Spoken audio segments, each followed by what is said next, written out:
হ্যাঁ, আমি আশা করি যে আমাদের মধ্যে সেই এখনো তেজ সেই বিষয়টা রয়ে গেছে বলে। আসলে আজকে আমরা এই সময়তে দ্বিতীয় রাজাবলীর তার 4 অধ্যায় 1 থেকে 7 পদ আমরা দেখি।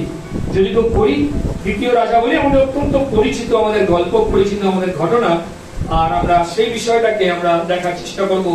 দ্বিতীয় রাজাবলীর তার 4 অধ্যায় 1 থেকে 7 পদ যদি করতে চাই। দ্বিতীয় রাজাবলী তার 4 অধ্যায় 1 থেকে 7 পদ এরকম রয়েছে।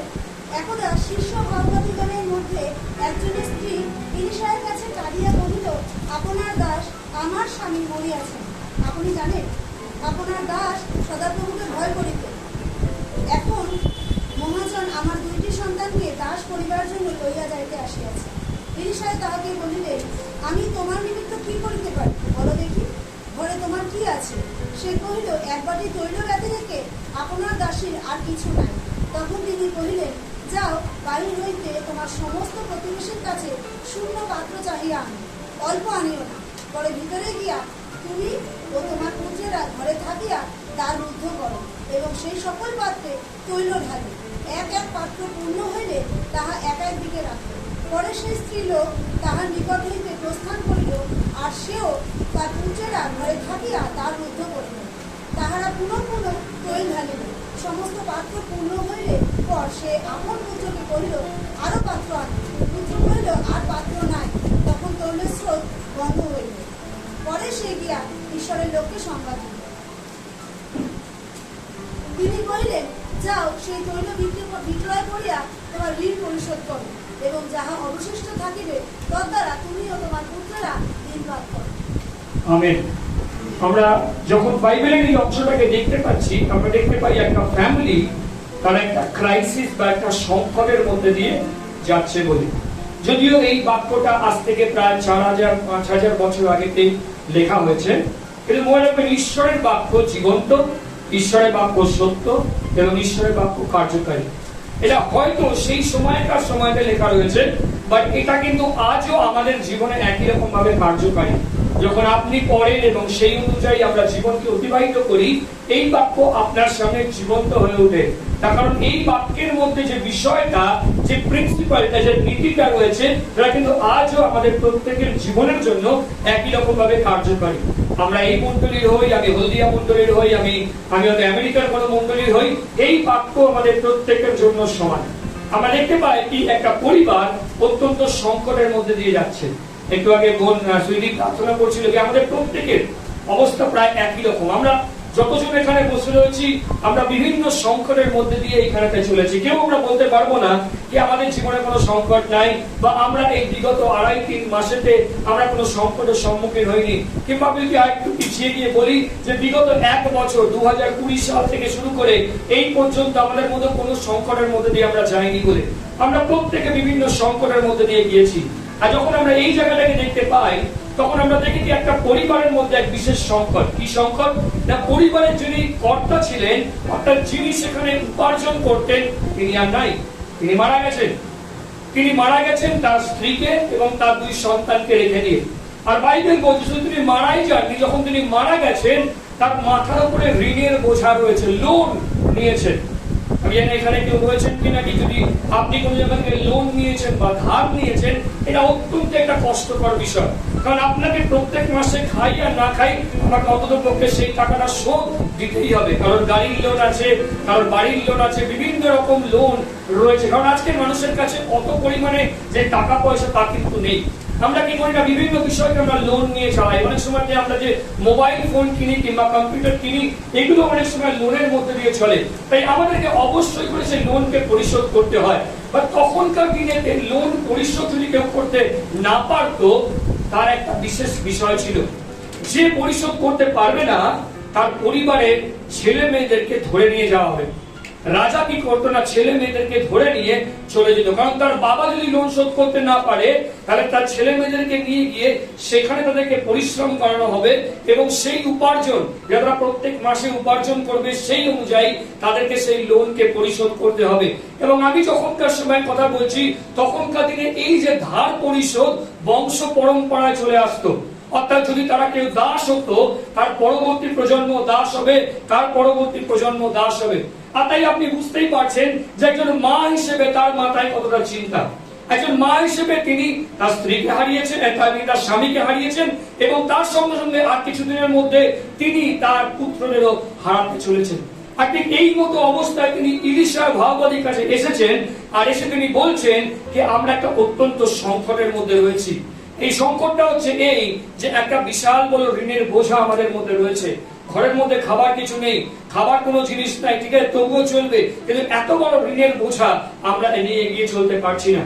আমরা প্রত্যেকে জীবনের সংকটের মধ্যে দিয়ে যাই। আমি যে কথা বলছিলাম, প্রত্যেকে বিভিন্ন ধরনের সংকট আমাদের জীবনের মধ্যে আছে। কিন্তু আজকে আমি আপনাকে যে বিষয়টা বলতে চাই তা হচ্ছে এই, ঈশ্বর সংকটের মধ্যে আপনার বিশ্বাসকে প্রসারিত করে। ঈশ্বর সংকটের মধ্যে আপনার বিশ্বাসকে প্রসারিত করেন। মনে রাখবেন, যতবার আপনি ঈশ্বরের কাছে আসেন, তার গৃহেতে আসেন, তার আরাধনার মধ্যে উপস্থিতি হন, আপনার বিশ্বাস সংকুচিত হয় না, আপনার বিশ্বাসের প্রসারণ ঘটে। আপনার বিশ্বাসের প্রসারণ ঘটে। এই জন্য আমি বলছিলাম যে হয়তো আমাদের অনেকের প্রদীপ প্রায় নিভু নিভু জায়গাতে চলে এসেছিল, হয়তো আমরা বিশ্বাস থেকে সরে যাচ্ছিলাম, হয়তো প্রায় দোরগোড়া এসে পৌঁছেছি, কিন্তু আপনি যখনই তার উপস্থিতির মধ্যে আসেন, তার আরাধনার মধ্যে আসেন, এটা আপনার বিশ্বাসকে প্রসারিত করে। আজকে আমি তিনটে জিনিস আপনার সামনে দেখাবো যে তিন ভাবেতে ঈশ্বর আপনার এবং আমার জীবনের যে বিশ্বাস রয়েছে সেটাকে তিনি প্রসারিত করেন। এই গল্পের মধ্যে যত আমরা এগোবো, আমরা দেখতে পাবো কি ঈশ্বর কিভাবে আপনার বিশ্বাসকে প্রসারিত করেন। তিনটে উপায়। প্রথমত হচ্ছে, যখন আপনি সংকটের মধ্যে থাকেন, যখন আপনি সংকটের মধ্যে থাকেন, ঈশ্বর সেই জায়গায় আপনার বিশ্বাসকে প্রসারিত করেন। আজকে আমি আপনাকে বলতে চাই, অনেক সময় ঈশ্বর আপনাকে আমাকে সংকট থেকে উদ্ধার করেন না। তিনি, আমরা দেখতে পাই ইয়োবের জীবনকে, ইয়োবকে তিনি কিন্তু সংকট থেকে উদ্ধার করে নিয়ে যাননি। ইয়োব কিন্তু সেই জায়গাতেই ছিলেন। ইয়োব তিনি যে সমস্ত কিছুকে হারিয়েছিলেন, তার শরীরের মধ্যে ব্যথা যন্ত্রণা, তিনি সেই জায়গাতেই উপস্থিত ছিলেন। আজকে এখানে অনেক বিশ্বাসীরা রয়েছেন, হয়তো ঈশ্বর আপনাকে সেই সংকটের মধ্যে রেখে দিয়েছেন, কিংবা আপনিও তো সেই সংকটের মধ্যে বর্তমানে রয়েছেন। আপনাকে আমি আজকে উৎসাহ করতে চাই, ঈশ্বর আপনার সংকটেতে আপনার বিশ্বাসের প্রললি ঘটাচ্ছে। বাইবেল বলছে, 2 পদ দেখেন, দেখবেন তিনি যখন তার সমস্ত সমস্যাকে এই ইলিশা ভাববাদীকে বললেন, আর তখন এই মহিলাটিকে ইলিশা ভাববাদী কি বললেন? ইলিশা ভাববাদী কি বললেন এই মহিলাটিকে? 2 পদে লেখা রয়েছে, ইলিশা তাহাকে বললেন, আমি তোমার নিমিত্ত কি করতে পারি? আমি তোমার জন্য কি করব? তুমি কোন জিনিসটা চাও আমি তোমার জন্য করি বলে। আমি জানি না মহিলাটি কোনো উত্তর দিয়েছিলেন কিনা, বাইবেলেতে সে কথা এখানে লেখা নাই। কিন্তু তারপর ইলিশা তাকে একটা প্রশ্ন করেন, আর তিনি তাকে বলেন কি, তোমার নিমিত্ত আমি কি করতে পারি? বলো দেখি ঘরে তোমার কি আছে? বলো দেখি ঘরে তোমার কি আছে? আজকে সকালবেলা আপনাকে আমি উৎসাহ করতে চাই কি, ঈশ্বর আপনাকে আমাকে আমাদের সংকটেতে, ঈশ্বর যখন আমাদের বিশ্বাসের প্রসারণ ঘটায়, তিনি আমাদেরকে দেখতে সাহায্য করেন কি আমাদের কাছে কোনটা আছে। বহুবার আমরা কমপ্লেন করি, আমরা অভিযোগ করি যেটা আমাদের জীবনের নেই সেটার জন্য। আপনি কি জানেন, ওর কাছে আছে আমার কাছে নেই, ওর বাড়িতে আছে আমার নেই, ওর ছেলে মেয়ের আছে আমার ছেলে মেয়ের নেই। আমরা এইভাবে কমপ্লেন করি, আমরা অভিযোগ করি অন্যের আছে আমার নেই বলে। কিন্তু ঈশ্বর অবশ্যই করে আপনাকে আমাকে খালি হাত দেননি, আপনাকে কিছু না কিছু অবশ্যই প্রত্যেক দিন জুগিয়ে চলেছেন। বিগত 1 বছর কিংবা বিগত 2.5 মাস ঈশ্বর আপনাকে জুগিয়ে চলেছেন। আপনার কাছে কি আছে? বাইবেল বলছে এইখানেতে যিনি ছিলেন তিনি বলছেন কি, আমার কাছে মাত্র অল্প তেল রয়েছে, 1 বাটি তেল রয়েছে, এছাড়া আর কিছু নেই। আজকে আমি আপনাকে বলতে চাই, আপনার জীবনে কোনটা আছে? যদি আপনি বলছেন কি আমি সংকটের মধ্যে রয়েছি বলে, তাহলে আজকে আমি আপনাকে প্রশ্ন করি, আপনার জীবনে কোনটা রয়েছে?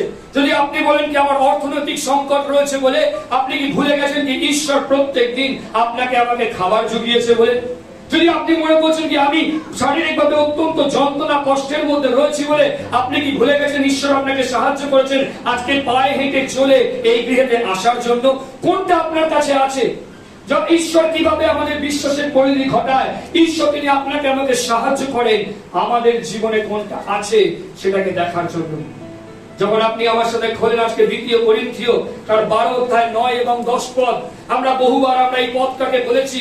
2 করিন্থীয় তার 12 অধ্যায় তার 9 এবং 10 পদ। আমি বাইবেল থেকে অনেক উদাহরণ দেখাতে পারি, আর যারা বিভিন্ন সময়তে বিভিন্ন অবস্থার মধ্যে তারা এই সংকটের মধ্যে ছিল, কিন্তু সংকটের মধ্যে থাকা অবস্থাতেই ঈশ্বর তাদের বিশ্বাসকে কিভাবে বৃদ্ধি প্রদান করেছেন। আপনি যদি দেখেন এখানে লেখা রয়েছে যে আর তিনি আমাকে বলিয়াছেন, আমার অনুগ্রহ তোমার পক্ষে যথেষ্ট, কেননা আমার শক্তি দুর্বলতায় সিদ্ধি পায়। অতএব আমি বড় অতিশয় আনন্দের সহিত তারা দুর্বলতায় শ্লাঘা করিব, যেন খ্রিস্টের শক্তি আমার উপরে অবস্থিতি করে। এই হেতু খ্রিস্টের নিমিত্ত নানা দুর্বলতা, অপমান, অনাটন, তাড়না, সংকট ঘটিলে আমি প্রীত হই, কেননা যখন আমি দুর্বল তখনই আমি বলবান। কতজন আপনারা এই বাক্যটাকে বলেছেন কি যখন আমি দুর্বল তখন আমি বলবান বলে? মনে রাখবেন, আমরা যখন শারীরিকভাবে দুর্বল, আত্মিকভাবে দুর্বল, তখনকার কথা বলা হয়নি। যখন আপনি দুর্বল, যখন আপনি নিজের সংকটের মধ্যে রয়েছেন, আপনি ভালো করে লক্ষ্য করার চেষ্টা করুন। যদি আপনার নিজের বাইবেল হয়, আপনি দাব দিয়ে রাখার চেষ্টা করুন। সাধু পৌল তিনি বলছেন, তিনি করিন্থীয় মণ্ডলীকে তিনি উৎসাহ দিচ্ছেন, তিনি বলছেন যখন আমি দুর্বলতার মধ্যে পড়ি, যখন আমি অপমানের মধ্যে পড়ি, যখন লোকে আমাকে অপমান করে কারণ আমি খ্রিস্ট বিশ্বাসী বলে, যখন আমার অন্যান্য প্রতিবেশীরা আমাকে অপমান করে, সেইখানেতে যখন আমি দুর্বল হয়ে পড়ি, তখন আমি সবলতা অনুভব করতে পারি। যখন আমি অনাটনের মধ্যে দিয়ে যাই, যখন আমি অভাবের মধ্যে দিয়ে যাই, যখন আমি তাড়নার মধ্যে দিয়ে যাই, যখন আমি সংকটের মধ্যে দিয়ে যাই, বাইবেল বলছে আমি প্রীত হই, আমি খুশি হই, আমি প্রীত হই। কতজন আমরা আছি আমরা বলবো আমি যখন অপমান সহ্য করি তখন আমি খুব খুশি হই? কতজন আমরা আছি আমরা বলি কি কেউ যদি আমাকে খারাপ কথা বলে দেয়, পরের দিন থেকে চার্চে আসবো না, যা আমি আর আসবোই না। বাইবেল বলছে, সাধু পৌল বলছে আমি প্রীত হই যখন আমাকে কেউ অপমান করে, আমি প্রীত হই যখন আমি অনাটনের মধ্যে দিয়ে যাই, আমি প্রীত হই যখন আমি তাড়না বা সংকটের মধ্যে দিয়ে যাই। তার কারণ জানেন, এই সমস্ত কিছুর মধ্যে সাধু পৌল একটি জিনিসকে তিনি লক্ষ্য করতে পেরেছেন। আমি কি বলছিলাম আপনাকে, কোনটা আপনার কাছে আছে, যদি এই জিনিসটা আপনার জীবনে রয়েছে, তাহলে আপনি যদি সংকটের মধ্যে আছেন, সেখানে ঈশ্বর আপনার বিশ্বাসকে প্রসারিত করছে। জানেন কোন জিনিসটা? দেখেন ঠিক 9 পদেতে লেখা রয়েছে আমার অনুগ্রহ তোমার পক্ষে যথেষ্ট। যখন আপনি সংকটের মধ্যে থাকেন, তখন দেখার চেষ্টা করেন ঈশ্বরের অনুগ্রহ আপনার জীবনে আছে কি নেই। যদি ঈশ্বরের অনুগ্রহ আপনার জীবনে রয়েছে, তাহলে আপনার অপমান আসুক, আপনার অনাটন আসুক, আপনার তাড়না আসুক, আপনার দুর্বলতা আসুক, আপনি সেইখানেতে প্রীত হতে পারবেন। আমরা দেখতে পাচ্ছি এই মহিলাটির জীবনে তিনি কিন্তু রাজার কাছে যেতে পারতেন, তিনি কিন্তু অন্য কারোর কাছে যেতে পারতেন। বাইবেল বলছে তিনি ঈশ্বরের লোক ইলিশার কাছে গেলেন, কারণ তিনি জানতেন তার জীবনে একটি বিষয় দরকার, আর তা হচ্ছে ঈশ্বরের অনুগ্রহ।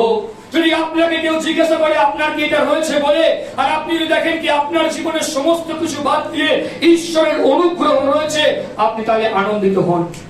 ঈশ্বর সংকটে আপনার বিশ্বাসকে প্রসারিত করছে। যখন আপনি উপলব্ধি করতে পারেন আমার কাছে কিছু থাক আর নাই থাক, ঈশ্বরের অনুগ্রহ অবশ্যই করে রয়েছে।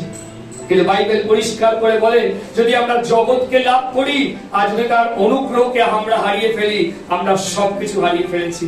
এই জগৎ, মনে রাখবেন, আপনাকে আমাকে ঈশ্বরের কাছে নিয়ে যায় না, ঈশ্বরের অনুগ্রহ আপনাকে আমাকে তার কাছে নিয়ে আসে। আজকে সকালবেলা আপনাকে প্রশ্ন করি, আপনি এই বিগত 1 বছর কি আপনি ঈশ্বরের অনুগ্রহ লাভ করেছেন আপনার জীবনেতে? তাহলে আপনি আপনাকে বলি, যতই সংকটের মধ্যে আপনি থাকেন না কেন, আপনি আনন্দ করতে পারেন, কারণ ঈশ্বরের অনুগ্রহ আমার জন্য যথেষ্ট। সংকটে ঈশ্বর আপনার বিশ্বাসকে প্রসারিত করেন।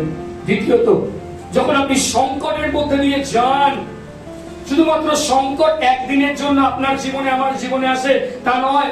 এখানে অনেকে আছেন, আপনি বলবেন কি আমি একটা সংকট থেকে বেরিয়েছি আর একটা সংকটের মধ্যে পড়েছি, একটা সমস্যায় যেই পেরিয়ে এসেছি আর একটা সমস্যার মধ্যে বেরোয়, কন্টিনিউয়াসলি চলছে। যদি আপনি মহিলাটিকে দেখেন আর মহিলাটির সাথে বসে কথা বলেন, দেখবেন তিনি বলবেন কি আমি আমার স্বামীকে হারিয়েছি, একটা দুঃখ ছিল, আমার ঘরে খাবার নেই, তার একটা দুঃখ রয়েছে, কিন্তু যার উপরে আমার চিন্তাধারা আমার ছেলে, তারপরে আমার সমস্ত ভবিষ্যৎ, আর তাকে আমি হারাতে চলেছি। আজকে আমি আপনাকে বলি, ঈশ্বর শুধুমাত্র যখন আপনি সংকটের মধ্যে থাকেন তখন আপনার বিশ্বাস প্রসারিত করে তাই নয়, যখন আপনি সংকটের মধ্যে দিয়ে যান তখনও ঈশ্বর আপনাকে, আপনার বিশ্বাসকে প্রসারিত করে। কিভাবে? না, ঈশ্বর আপনার ক্ষমতাকে বৃদ্ধি করে। যখন আপনি সংকটের মধ্যে দিয়ে যান, ঈশ্বর আপনার ক্ষমতাকে বৃদ্ধি করে। আপনি দেখুন একটা বিধবা মহিলা, যিনি মনের দিক থেকে সম্পূর্ণ ভেঙে গেছেন, যিনি প্রায় একদম ভগ্নপ্রায় অবস্থার মধ্যে রয়েছেন। আর জানেন ইলিশা ভাবে তাকে কি বললো করতে? ইলিশা ভাবে তাকে বললো, তুমি যাও, তুমি তোমার প্রতিবেশীদের থেকে কি নিয়ে আসো, জার নিয়ে আসো, পাত্র নিয়ে আসো, যতগুলো সম্ভব, যতগুলো দরকার, যতটা তুমি পারবে ততগুলো তুমি নিয়ে আসো। যদি আপনার নিজের বাইবেল হয়, আপনি দাগ দিতে পারেন আজকের এই জায়গাতে। যখন আমি 2 রাজাবলী আরেকবার 4 অধ্যায়তে খোলেন, আপনি সেখানে দেখতে পান কি লেখা রয়েছে। আর সেখানে লেখা রয়েছে যে তুমি যাও আর তুমি গিয়ে সেখানে পাত্রগুলো নিয়ে আসো, পাত্রগুলো নিয়ে আসো। দেখুন আপনি কি লেখা রয়েছে এখানে। তিনি বলছেন 3 পদে, আর তিনি কহিলেন, যাও, বাহির হইতে তোমার সমস্ত প্রতিবেশীর কাছে শূন্য পাত্র চাহিয়া আনো। যদি আপনার নিজের বাইবেল হয়, আপনি দাগ দিয়ে এখন এই জায়গায় লেখা রয়েছে, অল্প আনিও না, অল্প আনিও না। আপনি আর আমি জানি আমরা স্যাটিসফাইড না হই অল্পেতে। এইটুকু হয়েছে যথেষ্ট, 1 মিনিট প্রার্থনা করেছি যথেষ্ট, রবিবার দিন চার্চে এসেছি যথেষ্ট, আমি আমার দশমাংশ দিয়ে দিয়েছি যথেষ্ট। আপনি অল্পেতে খুশি হবেন না। ইলিশা ভাবপতি তাকে বলছেন অল্প আনিও না। আপনি জানেন যখন আমি এই কথা বলছি, যে মহিলার বিষয়ে কথা বলছি, আপনি ভালো করে ভেবে দেখুন, আপনার প্রতিবেশীর মধ্যে এমন কেউ রয়েছে যে এত বড় একখানা লোন নিয়ে তার জীবনে চলছে ধার, আর সে আপনার কাছে কিছু চাইতে এসছে, তার প্রতি আপনার মনোভাব কি হবে? দেব, যদি ফেরত না পাই? আরে আমার জিনিসটা যদি বিক্রি করে দেয়, আপনাকে কি বলেছে একটা বাটি দেন, আপনি তাকে একটা বাটি দিয়েছেন। না না, একটা বাটি দিলে হবে না, আপনার ঘরে যত খালি জিনিসপত্র আছে সব দিয়ে দেন আমাকে। আপনি সন্দেহ চোখে দেখবেন না, এরে বাবা আমার জিনিসপত্র বিক্রি করে দেয়, আমার তো খাবার পয়সা নেই, ঘরে তো খাবার দাবার কিছু নেই। কারণ প্রতিবেশীরা জানেই ভালো করে কেমন ভাবে চলে, আপনার পাশের বাড়ি কি হচ্ছে আমরা প্রত্যেকে ভালো করে জানি। সন্দেহ চোখে দেখবেন না। আপনি চিন্তা করে দেখুন হিউমিলিয়েশন, আপনি চিন্তা করে দেখুন এই মহিলাটি যখন প্রত্যেকটা দরজায় করানার ছিল, তখন লোকেরা তাকে কতটা না অপমান করেছে। যদি বাইবেলের বিষয়গুলো লেখা নেই, কিন্তু যখন ঈশ্বরের লোক তাকে বলে তুমি অল্প আনিও না, তার মানে তার কাছে একটা ম্যান্ডেট রয়েছে, তাকে সেই প্রতিজ্ঞাকে পালন করতেই হবে। সে কিন্তু জানে না কি হতে চলেছে বলে। মহিলাটা কি জানতো কি হতে চলেছে বলে? পাত্র নিয়েছে, আমি কি করব? ঈশ্বরের লোক বলেছে আমাকে করতে হবে। বহুবার আপনি আর আমি যখন আমরা সংকটের মধ্যে দিয়ে যাই, একটাই জিনিস আমাদেরকে করতে হয়, তা হচ্ছে বাধ্যতা। তা হচ্ছে ঈশ্বরের প্রতি বাধ্য থাকতে হয়, ঈশ্বরের বাক্যের প্রতি বাধ্য থাকতে হয়, ঈশ্বরের ব্যক্তির প্রতি বাধ্য থাকতে হয়, ঈশ্বরের মণ্ডলীর প্রতি বাধ্য থাকতে হয়। বহুবার আপনি আর আমি আমরা জানি না আমাদের জীবনে কি হতে চলেছে বলে। এই সংকটের মধ্যে দিয়ে যখন আমি চলেছি, এরপর কি হতে চলেছে আমরা কেউ জানি না। সত্যিকারের আমরা কেউ জানতেও পারি না পর্যন্ত। আমি নিজেকে সেই যদি মহিলাটির জায়গায় রাখি, আমি জানি না কি আমাকে এত পরিশ্রম করতে বলা হয়েছে। আমি একজন বিধবা মহিলা, আমি মনের দিক থেকে ভেঙে পড়েছি, শারীরিকভাবে আমি দুর্বল অবস্থার মধ্যে রয়েছি।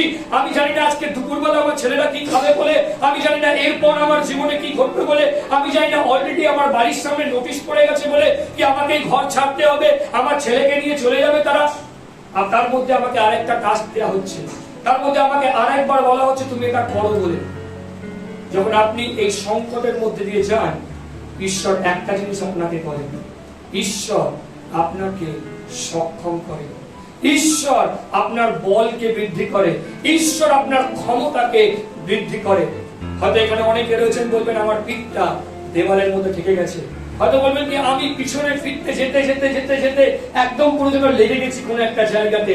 আমি আপনাকে বলি ঈশ্বর সেই জায়গাতে আপনার বলকে বৃদ্ধি করছে, সেই জায়গাতে ঈশ্বর আপনার শক্তিকে বৃদ্ধি ঘটাচ্ছে। কারণ যখন আপনি এই সংকটের মধ্যে দিয়ে যাচ্ছেন, আমাদের অত্যন্ত পরিচিত একটা পদ, তা হচ্ছে গীত সংহিতা তার 23, গীত সংহিতা তার 23 যদি আপনি আমার সাথে আসতে খোলেন, আমাদের অনেকের মুখস্থ, আমাদের অনেকের পরিচিত এই জায়গাটি, কিন্তু আমরা যখন পড়ি তখন কি আমরা যিনি লেখক তার সঙ্গে সঙ্গে আমরা হাঁটি। আজকে আমি আপনাকে অনুরোধ করি, যখন আপনি বাইবেল পড়েন তখন আপনি বাইবেলে যিনি লিখেছেন সেই লেখকের সঙ্গে সঙ্গে আপনি হাঁটুন। আপনি বুঝতে পারবেন কি তিনি কি বলার চেষ্টা করছেন। এখানে লেখা রয়েছে 4 পদেতে, যখন আমি মৃত্যুর ছায়ার উপত্যকা দিয়ে কি করব, কি করব, চলছি আমি। গমন মানে আমি এক জায়গায় বসে নেই। খ্রিস্ট বিশ্বাসীরা আমাদের কি ঈশ্বর এক জায়গায় বসে থাকার জন্য ডাকেননি। যদি আপনি মনে করেন কি আমি সংকটের মধ্যে বসে থাকার জন্য ঈশ্বর আমাকে ডেকেছি, তা নয়। ওই সংকটের মধ্যে দিয়ে, ওই সমস্যার মধ্যে দিয়ে আপনাকে ঈশ্বর যে কাজের জন্য ডেকেছে সেটা আপনাকে কমপ্লিট করতে হবে, সেটাকে আপনাকে করে চলে যেতে হবে। আপনি সেখানে চুপ করে বসে থাকতে পারেন না, আর বলতে পারেন না ঈশ্বর আমার জন্য সবকিছু করবে বলে, তা নয়। আজকে সকালবেলা আপনাকে আমি উৎসাহ করি, বাইবেল বলছে যিনি গীত সংগীতার রচয়িতা সাধু দাউদ, তিনি এই কথা বলছেন, যখন আমি মৃত্যুর ছায়ার উপত্যকা দিয়ে গমন করিব, যখন আমি চলবো, যখন আমি এগোবো, যখন আমি সাথে এগোবো, আমি অমঙ্গলের ভয় করিব না, আমি অমঙ্গলের ভয় করিব না। তার কারণ কি? তারপরে ঈশ্বর আপনাকে এবং আমাকে শক্তি দিচ্ছেন, তিনি আপনাকে এবং আমাকে সক্ষমতা দিচ্ছেন, তিনি আপনাকে এবং আমাকে সাহস দিচ্ছেন, তিনি আপনাকে আমাকে বল দিচ্ছেন এগিয়ে চলার জন্য।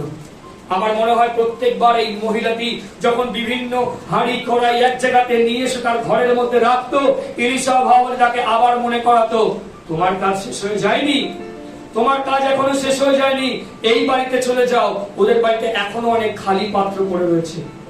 আপনি চিন্তা, আমি জানি না ওই বাচ্চাগুলো কত ছোট ছোট ছিল, বাচ্চারাও পরিশ্রম করেছে, তার মাও পরিশ্রম করেছে, এবং তারা যতগুলো খালি পাত্র ছিল সেই এলাকাতে সমস্ত খালি পাত্রকে তারা নিয়ে এসছে।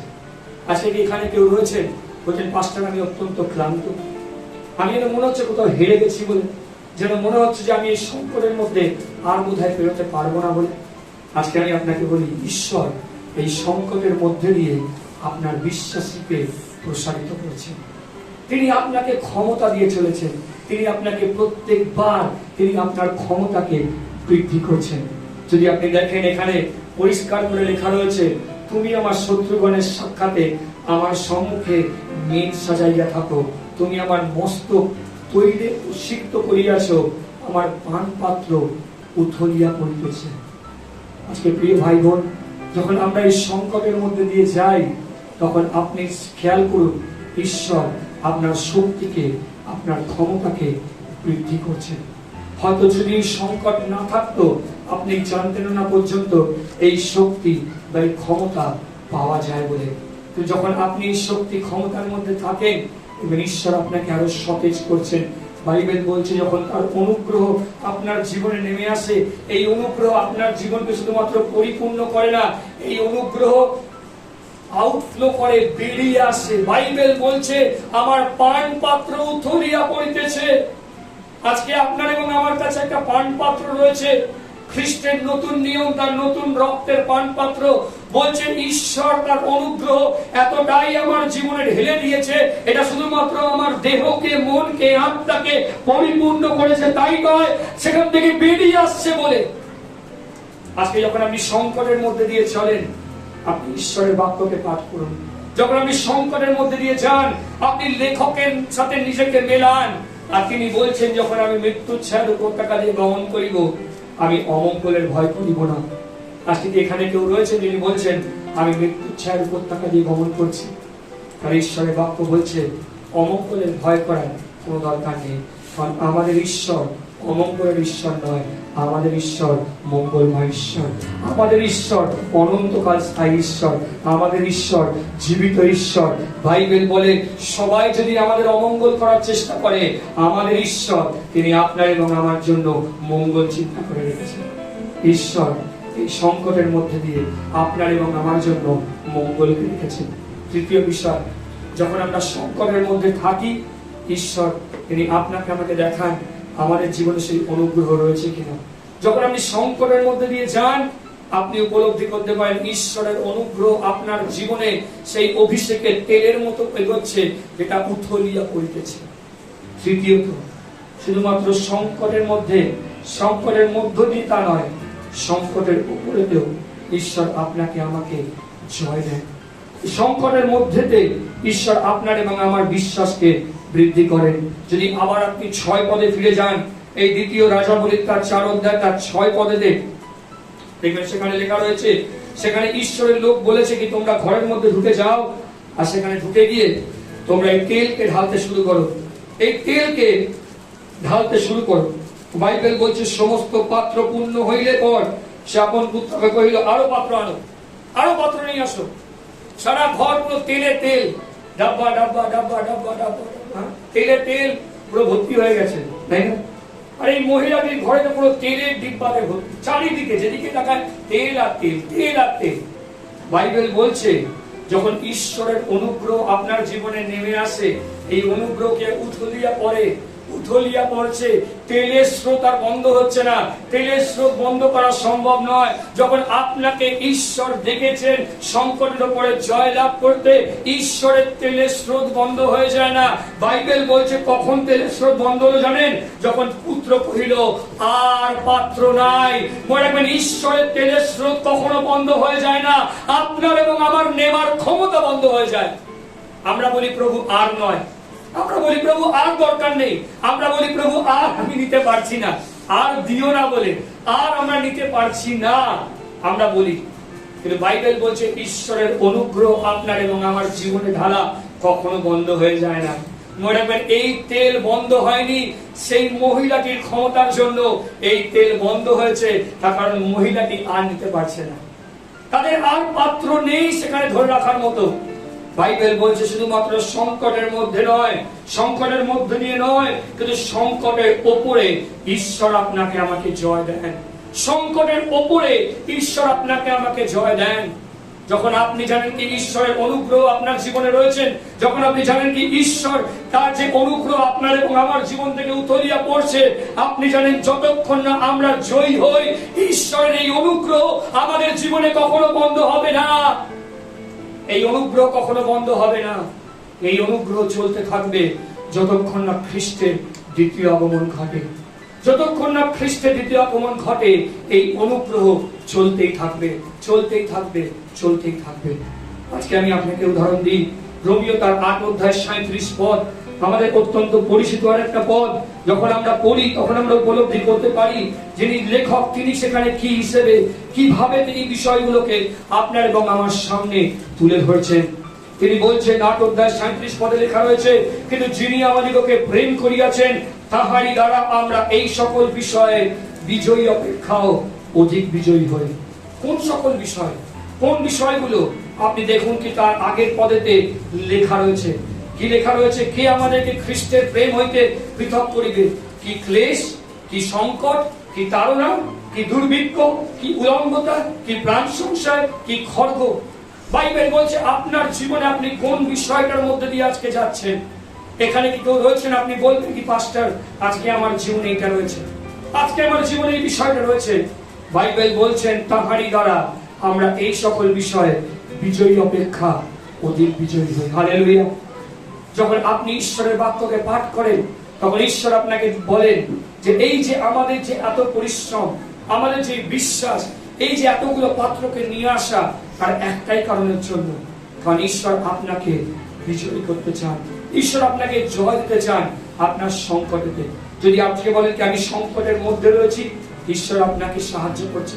যদি আপনি বলছেন কি পাস্টার আমি সংকটের মধ্যে দিয়ে যাচ্ছি, একটার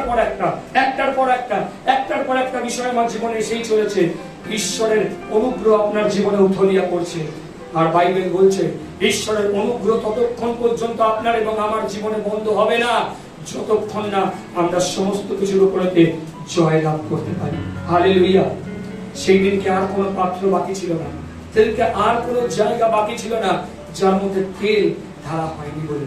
ঈশ্বরের বাক্য বলছে সেই দিনকে সেই পরিবার জয়ী হলো তাদের সংকটের উপরে। ঈশ্বর সংকটের উপরে আপনার বিশ্বাসকে প্রসারিত করে। যখন ঈশ্বর আপনার বিশ্বাসকে প্রসারিত করতে চান, অনেক সময় আপনার মূর্খামি মনে হতে পারে। এই মহিলাটি হয়তো মূর্খ অনুভব করছিল নিজেকে, হয়তো তার আশেপাশের জন্য নিজেকে মূর্খ অনুভব করছিল, আর সে ভাবছিল যে পাগল হয়ে গেছে হয়তো। এত জিনিসপত্র নিয়ে সে কি করবে, কার বাটি কোথায় হারাবে, কার জিনিসটা কোথায় ঢুকিয়ে ফেলবে, আমরা কেউ জানি না। কিন্তু বাইবেল বলছে তার জীবনে ঈশ্বরের অনুগ্রহ বন্ধ হয়ে যায়নি। যখন সে লোকেদের কাছে গেছে, লোকেরা প্রাণ খুলে, তাদের হৃদয় খুলে, তাদের ঘর খুলে তাকে সেই পাত্র দান করেছে। কেন জানেন? এখন তার জীবনের মধ্যে ঈশ্বরের অনুগ্রহ ছিল বলে। আজকে যদি আপনার জীবনে ঈশ্বরের অনুগ্রহ থাকে, আজকে যদি ঈশ্বরের অনুগ্রহ আপনার জীবন থেকে উথলিয়ে পড়ে, আপনি যেখানেই যান না কেন, ঈশ্বর আপনাকে সেই জায়গাতে, সেই লোকেদের হৃদয়তে আপনার জন্য কথা বলবে এবং তারা আপনাকে অনুগ্রহ দেবে। আজকে সকালবেলা আপনাকে বলতে চাই, ঈশ্বর সংকটে আপনার বিশ্বাসকে প্রসারিত করেন। যখন আপনি সংকটের মধ্যে দিয়ে যান, ঈশ্বর আপনার বিশ্বাসকে প্রসারিত করেন। আপনাকে যখন সংকটের উপরে যখন আপনি দাঁড়ান, আপনি বুঝতে পারেন ঈশ্বর আপনার বিশ্বাসকে প্রসারিত করেন। এই যখন আমি সংকটের মধ্যে দিয়ে যাই, তখন একটি বিষয়কে আমি জানি যে সংকটকালে সদাপ্রভু সুপ্রাপ্য সহায়। হালেলুয়া! সংকটকালে আমাদের সদাপ্রভু সুপ্রাপ্য সহায়। একটা গল্প বলে আমি শেষ করব। একটা দোকানে একজন মা একটা ছোট মেয়েকে নিয়ে গেছে, বাচ্চা একটা মেয়েকে নিয়ে গেছে, তো এরই মতো হবে। আর সমস্ত যেরকম আজকে ডিপার্টমেন্টাল স্টোর হয় না, জিনিসপত্র নিয়ে নিয়ে আপনি কিনতে পারেন। তারা কেনাকাটি যখন করছিল, দোকানের যে মালিক এই ছোট বাচ্চাটাকে রেখে তার খুব পছন্দ হয়েছে, খুব ভালোবেসে ফেলেছে। বাচ্চাটা এরকম করে মায়ের সাথে যাচ্ছে, ঘুরছে, ঘুরে বেড়াচ্ছে, খুব পছন্দ হয়েছে। আর তারপর যখন তাদের কেনাকাটি শেষ হয়ে গেছে, তারা কাউন্টারে এসছে টাকা দেওয়ার জন্য। সমস্ত বিলপত্র হয়ে গেছে। আর লোকটি যেহেতু বাচ্চাটাকে খুব ভালোবেসে ফেলেছে, সে এক বাক্স চকলেট তার কাছে নিয়ে গেছে। নিয়ে গিয়ে বলছে, তুমি তুলে নাও, তুমি তুলে নাও, আমার তোমাকে খুব পছন্দ হয়েছে, তুমি নাও, তোমার যতগুলো ক্যান্ডি লজেন্স লাগবে নিয়ে নাও, তুলে নাও, তুলে নাও। সে মেয়েটি নিতে চায়নি। সে মেয়েটি বলছে, না আমি নেবো না। বলছে, না নাও না, আমি বলছি তো তোমায় কেউ করবে না, নাও না। মাও একটু আশ্চর্য, মেয়ে এত ভালো চকলেট ভালোবাসে, এত লজেন্স ভালোবাসে, নিচ্ছে না, একে এতবার করে বলছে বলে মাও একটু খুব আশ্চর্য। তো মেয়ে নেয়নি। মেয়ে বলছে, না আমি নেবো না। তো দোকানদার কি করেছে, দোকানদার নিজে হাতে করে তুলে সে মেয়েটার ব্যাগের মধ্যে, মেয়েটার পকেটের মধ্যে ভরে দিয়েছে। মা মেয়ে যখন দোকানের বাইরে এসছে, আর আসার পর মা মেয়ে জিজ্ঞাসা করলো, কি তুই এত ভালো চকলেট ভালোবাসিস, এত ভালো ক্যান্ডি ভালোবাসিস, তোকে দোকানদার কাকু দিচ্ছিল, তো নিলি না কেন? বলছে, মা তুমি আমার হাত দেখো, দেখেছো আমার হাত, দেখো আমার হাত কত ছোট, আর দোকানদার কাকুর হাতটা কত বড় ছিল। যদি আমি আমার হাত দিয়ে তুলতাম, মাত্র কয়েকটা আসতো। বা দোকানদার কাকু যখন তার বড় হাত দিয়ে আমাকে দিয়েছে, তার মধ্যে কতখানি জিনিস ছিল। আজকে এই গল্পের মধ্যে দিয়ে আপনাকে আমি বলতে চাই, বহুবার আপনি আর আমি আমাদের সংকটকে আমাদের হাত দিয়ে আমরা ধরে রাখতে চাই। আমরা ঈশ্বরের হাতের উপরে ছাড়তে চাই না। জানবেন, ঈশ্বরের হাত আমাদের হাতের থেকে অনেক বড় হাত। যখন আপনি তার উপরে আপনার জীবনকে সম্পূর্ণভাবে ছেড়ে দেন, তার অনুগ্রহ আপনার এবং আমার জীবনে ক্রমাগত রূপে চলতে থাকে, চলতে থাকে, চলতে থাকে। সেই তৈল কখনো বন্ধ হয়ে যায় না, সেই তৈলের স্রোত কখনো বন্ধ হবে না। কারণ আপনি নিজের উপরে বিশ্বাস করেননি, আপনি ঈশ্বরের হাতের উপরে বিশ্বাস করেছেন। বহুবার আমরা ছোট বাচ্চাদের মতো আমাদের আচরণ হওয়া উচিত। আমরা ভাবি আমি নিজের মতো করে সামলাতে পারবো, ভাবি আমি নিজের মতো করে করে নিতে পারবো। কিন্তু আপনাকে কোনো একটা জায়গাতে গিয়ে ওই বড় হাতের উপরে নির্ভর করতে হয়। বাইবেল বলে, যে হাত এই পৃথিবীকে ধরে রেখেছে, যে হাত এই সমস্ত বিশ্ব ব্রহ্মাণ্ডকে ধরে রেখেছে, আপনি আর আমি আমাদের কল্পনার বাইরে, সেই হাত আপনার এবং আমার জীবনে সংকটের মধ্যে কিভাবে কাজ করতে পারে বলে আজকে আমি আপনাকে উৎসাহ দিই। এই তৈলের স্রোত বন্ধ হয়নি, এই তৈলের স্রোত বন্ধ হবে না। সেই দিনকে সেই মহিলাটির জীবনে তৈলের স্রোত বন্ধ হয়ে গেছে। তো যারা আজকে আমরা বিশ্বাসীগণ, আমাদের জীবনে সেই তৈলের স্রোত চলতেই থাকছে। বাইবেল বলছে, যতবার তোমরা এই প্রভুর মেঝের কাছে আসবে, আমার মৃত্যুকে স্মরণ করিও, যে পর্যন্ত আমি ফিরে না আসি। এই তৈলের স্রোত যেন কখনো আপনার এবং আমার জীবনে বন্ধ না হয়, যেন আপনি আর আমি যেন কখনো আমরা না বলি কি আমরা এই প্রভুর ভোজের অংশী আর হতে চাই না বলে। জানবেন, যেদিনকে আমরা বলবো, সেদিনকে তার মানে আমরা বলছি যে আমার জীবনে ঈশ্বরের অনুগ্রহের আর কোনো দরকার নেই।